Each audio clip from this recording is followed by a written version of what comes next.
You're listening to The Wedding Whisperer with Sarah Burton of Simply Love Studio in Lexington, Kentucky.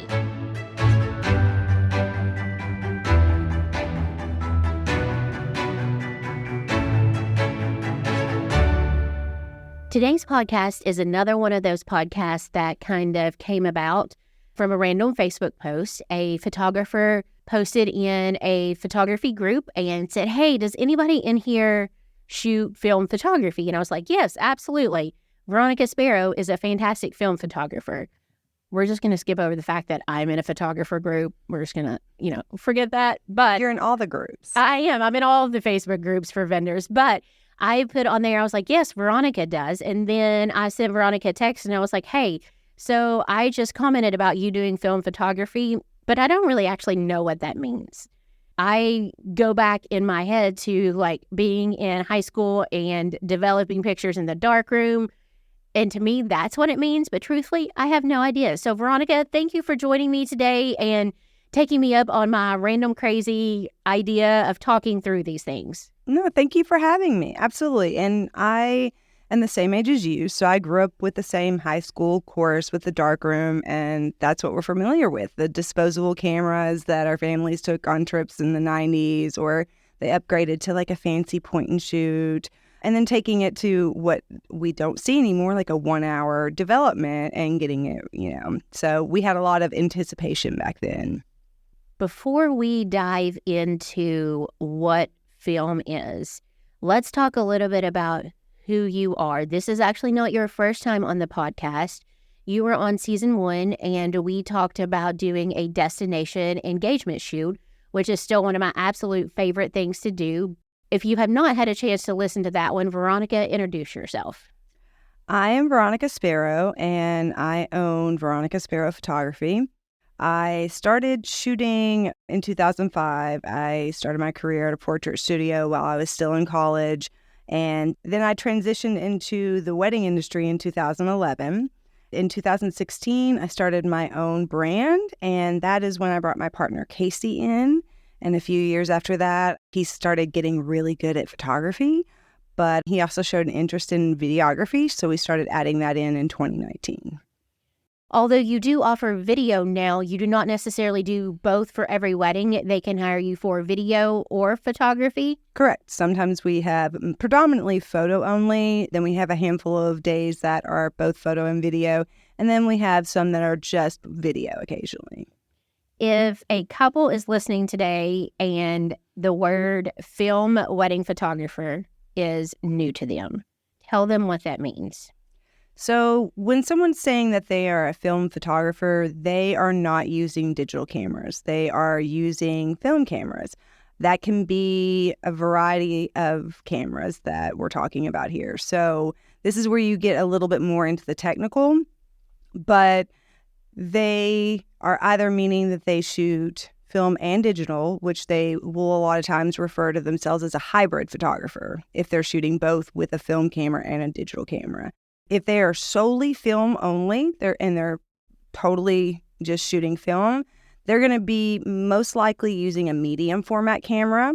Some of the most popular would be Pentax and Contax right now, I think, in this industry. And then a lot of people are going to be gravitating towards 35 millimeter. You can find a lot of the same digital brands, but still in 35. And then occasionally you'll have people that add on some extra nostalgia, and they're going to introduce Polaroids and instant film cameras. And they can range for some newer ones that have been made all the way to some of these cameras just haven't been made in 20 years. So there is a true nostalgia to a film photography only. Truthfully, my brain is still back on literally the very first sentence you said.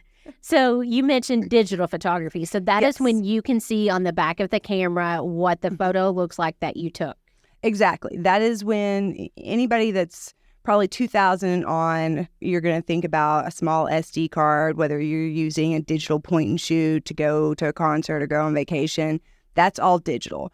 The film cameras, you have to load film in. So some of the most popular are going to be 35 that we grew up with, and you have to load the 35 millimeter into the camera. Same thing with medium format.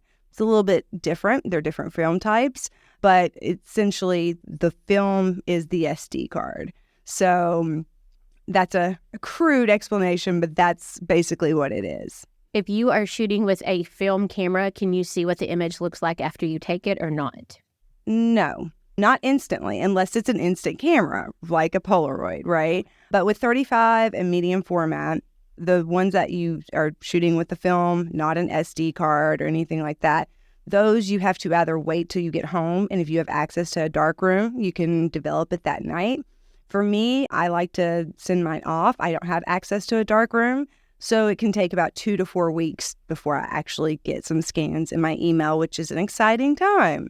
And if someone is listening and this is the first time they have ever heard about adding film to their wedding day, share some of the benefits of having a photographer add film photography to your wedding day. With film, there just are some aspects that it's extremely hard to replicate that digitally. For example, the quality and the dynamic range you have and the color renditions just are not the same. And film handles your highlights and your shadows differently.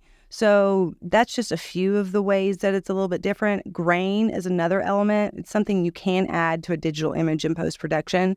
But I don't think, from my experience and a lot of other film shooters' experience, that we've quite really replicated it. And it does take a discerning eye, and I think film is more for a couple who really appreciates art, nostalgia, and slowing down. You mentioned that you get the film scanned. So does that mean it's not actually like printed on a picture like it was in 2000? It actually like comes to your email as if it were a normal photo? Exactly. And this is something you can customize with your photographer, or with us, we do custom proposals and packages. So we evaluate what your needs are. It's not just about, you have this many people at your wedding, so we suggest this many hours. We're really going in and we're going, so how much film do you want, if that's something that interests you? And so with the film, you usually get an email of just the scans, which is a little bit more modern, right? Usually they were scanning the images just to print them. Now we scan them to digitally, have them and digitize them. So that's what I receive, and I put in the gallery with the rest of the digital images, since I shoot both digital and film. But just like any of our clients that we're hoping print out their images, we also hope that they want to get, whether it's proof images or, a nice print of it. So that's something we go over with the client, where if they're excited about the film, they may want to add on the proof prints. So it's similar to what you're talking about back in the day when you'd go in and you'd pick up, a little white envelope and you'd have 36 images or something in there. This would be like that, only hopefully it'd be a lot more images. It'd be the whole day of what we shot on film. So yeah. Do you ever shoot the whole day on film, or is it usually like 50-50 or 90-10? Like, what are we thinking? Now, every photographer is going to be different on this, especially when they're hybrid and not film all day. I always say it relies on the client, and it relies a little bit on the day and the venue. If it's a very dark venue, I'm going to choose 35 millimeter, for example, and have a flash and use more lighting. I will use... Is that a film or digital? That is film. Okay. So if I say 35 millimeter or medium format, we're always going to be talking about film. But I will choose to use just a different camera and a lighting setup if I was going to do that on film.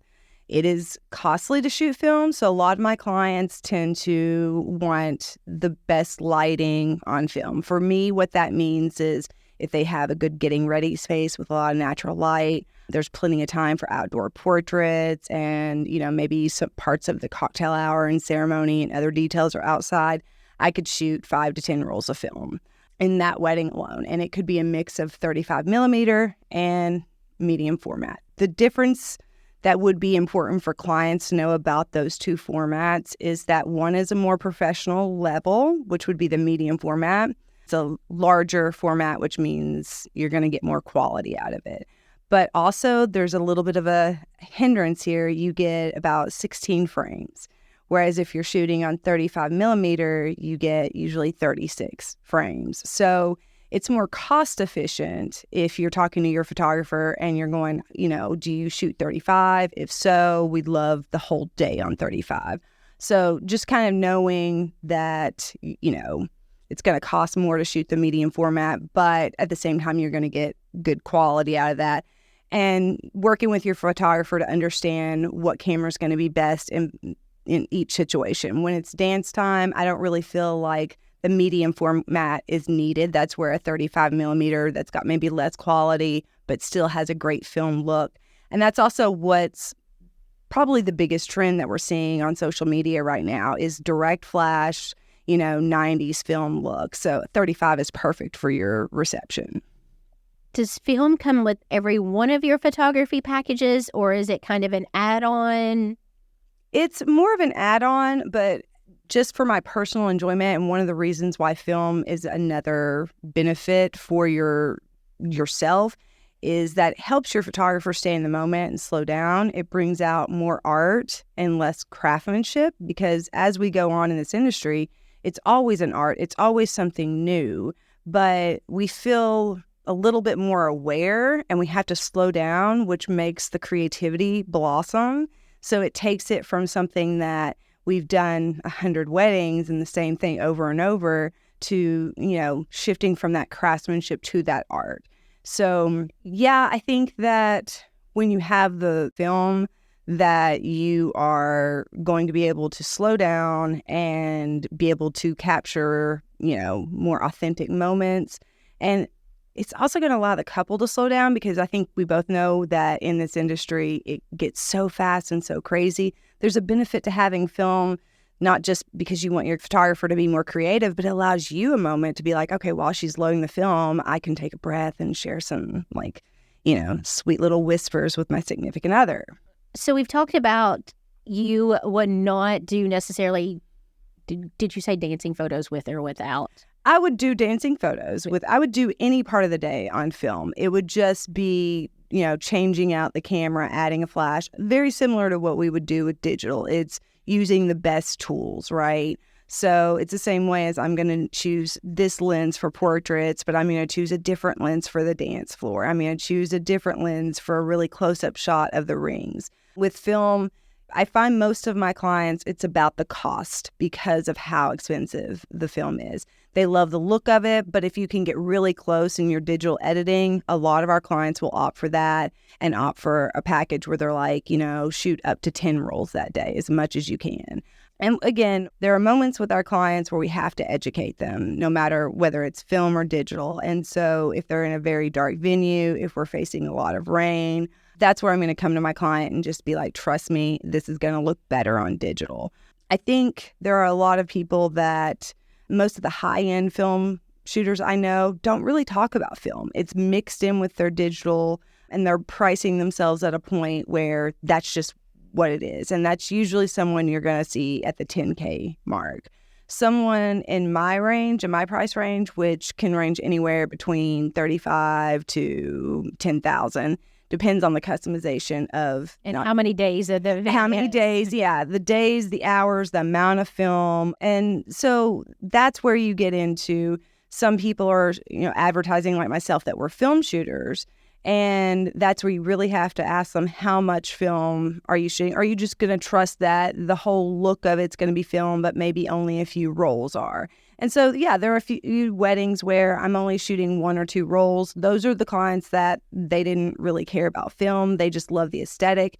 But I think for a lot of us hybrid shooters, our digital images are looking very similar to film, because we want them to be cohesive. So you can trust that when you choose digital, if you're choosing someone that does shoot film, they're going to give you a lot of that film nostalgia as best they can.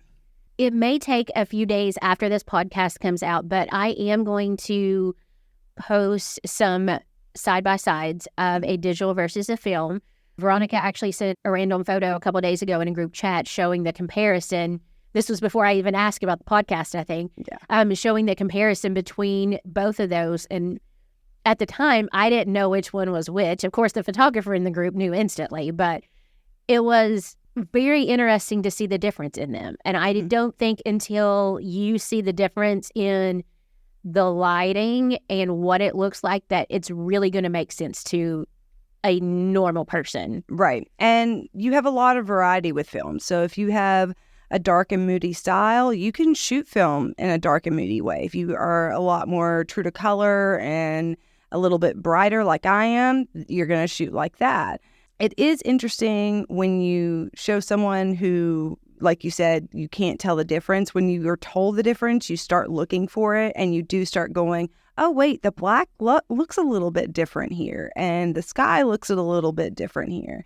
And the grain is just, I like it better on this film photo. So you start noticing it once it's pointed out. I think where you see a big difference is the trend that we're seeing with the dance floor moments. And that's a lot of photographers have been adding point and shoots, toy Holga cameras, which is just another film camera that some of us used in our childhood. And it using that direct flash, and it's bringing people back to the photos that they're seeing from their, parents in the 90s and stuff. And so when we think of film, we think of that, and it has a bigger range than that. I think one of the biggest things I could say on this podcast to really get people's mind, not just on the trendy stuff that they see on social media about film and weddings, but really think about some of your favorite 90s rom-coms. Those were shot on film. The posters, the behind-the-scenes photos of that era, the magazine photos, the Vogue photos that you're seeing. If you go anywhere from 2000 and into the 90s, they're all shot on film. And so it just shows you that, we had these great cameras. Digital was created because the internet came along and we needed it faster and quicker. And so it's just a new format, or an old format for film, really. And if you're listening to this and you're like, I just don't have the money for a film photographer or to add it on, and you think you are going to go and buy disposable cameras and put those on your tables for your guests to take photos with, please do not do that. Those are going to be a waste of money. Yes, it is, I'm guessing, a film camera because it is using some type of film.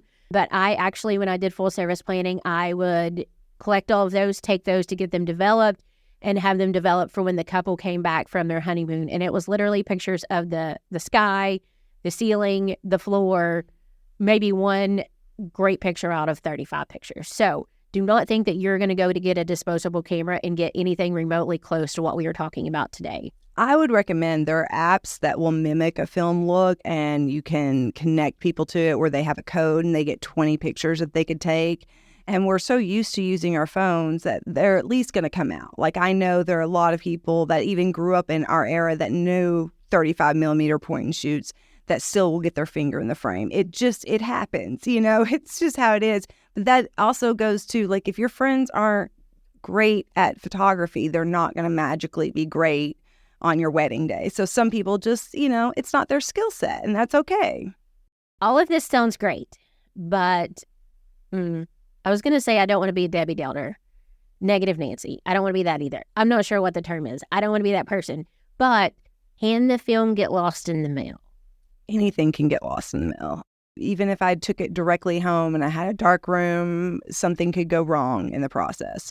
The same thing can happen in digital. You could have two cards in your camera and both of them corrupt, or the camera drop and smash. There's always those things. But that's why it's important to always meet with your photographer, ask them what their system of shooting is and how they back up. Even with film, you may not understand it, but if you ask them the question and they can rattle off how they store their film, how they take precaution, then they've been around. And also, most film shooters are going to shoot a little bit digital. Even if they are, quote unquote, all film, they're going to pull out a digital camera or have it. At bare minimum, a lot of people I know, or for me in particular, if I'm really focused on film through several hours, I'm not even touching a digital camera. My second shooter is digital, and they're trying to get the exact same shot, just in case. So it's another form of backing up everything that we do. And this is something maybe I should have asked at the beginning. Is there different training to learn how to do film photography? Or why is it some photographers offer it and some don't? It can be intimidating when you've started on digital. And as an older millennial, it was something I played with, but it was not something I ever did professionally. And when I came in 2005, we were digital. So at that time, I think, it's about, you don't want to waste money and ruin a roll of film. And I've heard a lot of my photographer friends who have an interest in picking it up, and that's what usually holds them back. So there is a learning curve. You've got to load the film. You've got to know what you're working with. But once people realize it's just kind of like getting a new camera, it's, they already have the basics of photography as a concept. They can jump that hurdle. And the biggest thing for me is you have less grace. So this is, again, not to be a Debbie Downer about film, but you really want someone that knows what they're doing and has experience, because there's no forgiveness in it. Whereas in digital, we have so much technology that I can bring this back. Even with the highest pro camera, my medium format, if I, make a mistake and I underexpose it, there's no coming back from that. If I underexpose the same amount on digital, you would never know by the time I edited it. So yeah, it's just less forgiving. You have to be on your game. But again, that takes us back to the skill and creativity as artists, that if we're really good at that, we're going to be really great at everything else that we're doing. And we talked a little bit about kind of your price ranges for, I was going to say normal photography, for, I guess, digital photography. I feel like that is just normal. If a couple that you say you're working with right now, and they're like, hey, we wanted to add on a roll or two of film, what is kind of like an add-on price for that if they were to go with you or they currently have you booked? So I usually budget about $75 to $100 for a roll of film, and I usually add about $75 for however many rolls we talk. And sometimes we talk about adding rolls, and sometimes we talk about, hey, we want to do this section of our day on film, like all of our couple portraits. We want every bit of that on film. And then I can sometimes go over the amount of what I would think, just like with digital. So I try to have a best guess, and I usually plan, pricing in this economy, the changing, but we plan for the cost of the film, shipping it off and developing it. And that right now is about $75 per roll. So I usually try to price $75 to $100 to give leeway in case something goes up, or in case we want to speed up the process and send it out faster. That extra $25 allows me to put that towards shipping. So that's how I plug it into my little custom proposal calculator and add that on.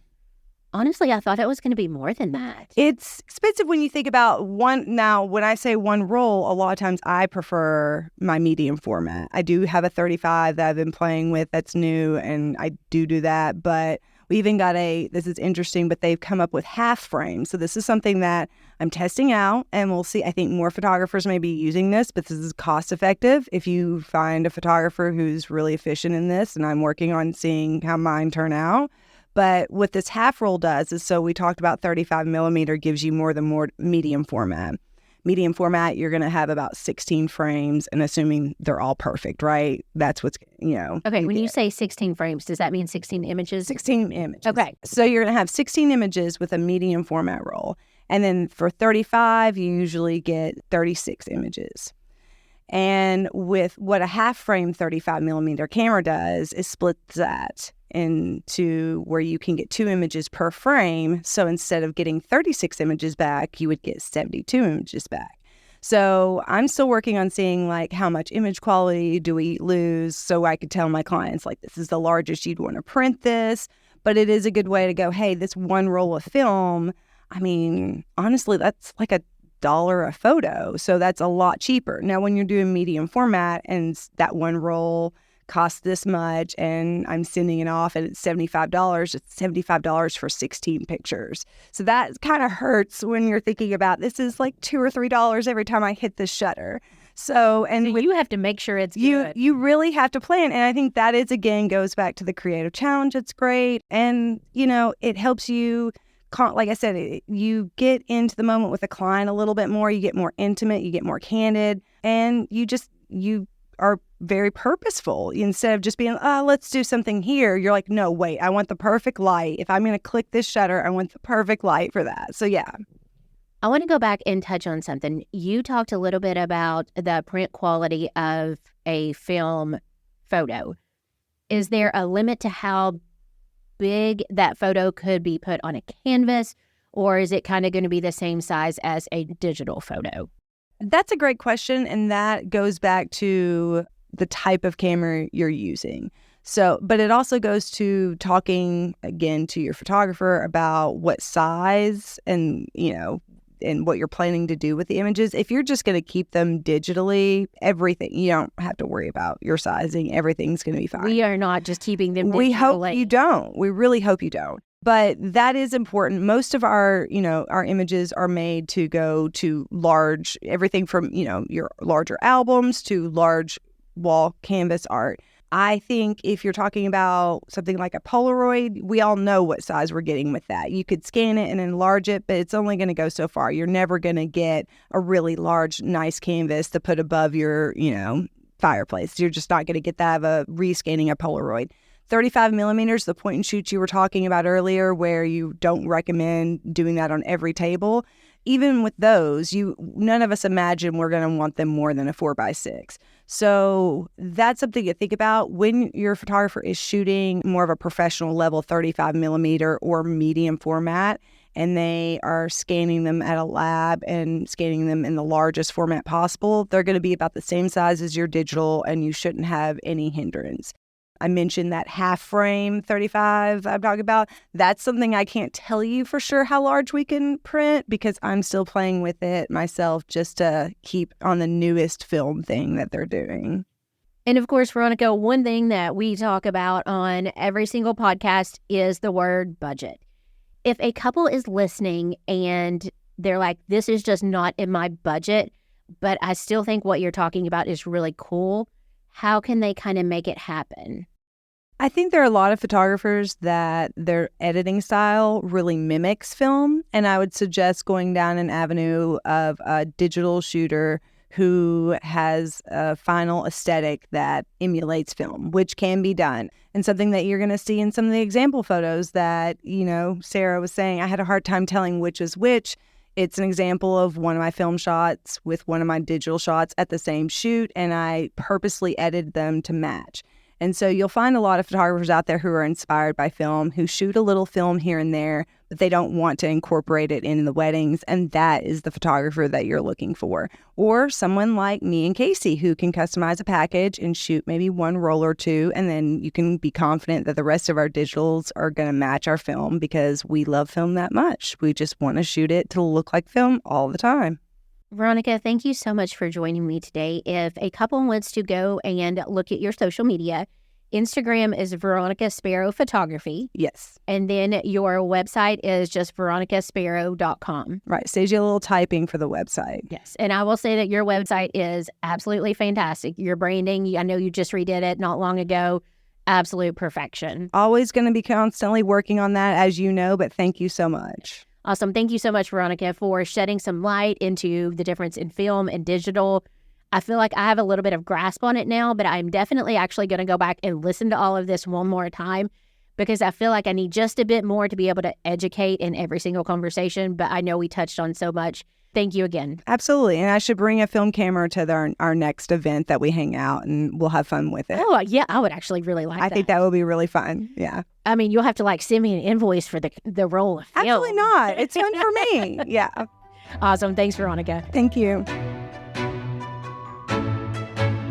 For more information about Simply Love Studio or to schedule your wedding consultation, go to simplylovestudio.com.